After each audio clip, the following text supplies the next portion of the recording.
স্বামী স্ত্রী ঝগড়া করলে করণীয় কি শিক্ষণীয় একটা বিষয়। ভিডিওটা শেষ পর্যন্ত দেখার অনুরোধ রইল।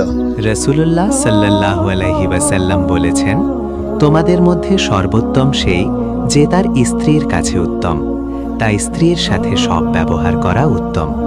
এই ক্ষেত্রে স্ত্রী ধৈর্য ধারণ করবে এবং অশালীন ভাষায় জবাব দেবে না, আল্লাহর কাছে সাহায্য চাইবে ও দোয়া করবে। তবুও জুলুম চললে পরিবার বা অভিভাবকের সাহায্য নিতে পারবে।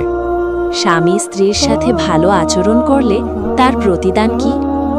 শোনেন, রাসূলুল্লাহ সাল্লাল্লাহু আলাইহি ওয়াসাল্লাম বলেছেন, মুমিনদের মধ্যে পূর্ণ ঈমান তারই যার চরিত্র উত্তম এবং যে তার স্ত্রীর সাথে উত্তম আচরণ করে। হিংসা কি খুব খারাপ?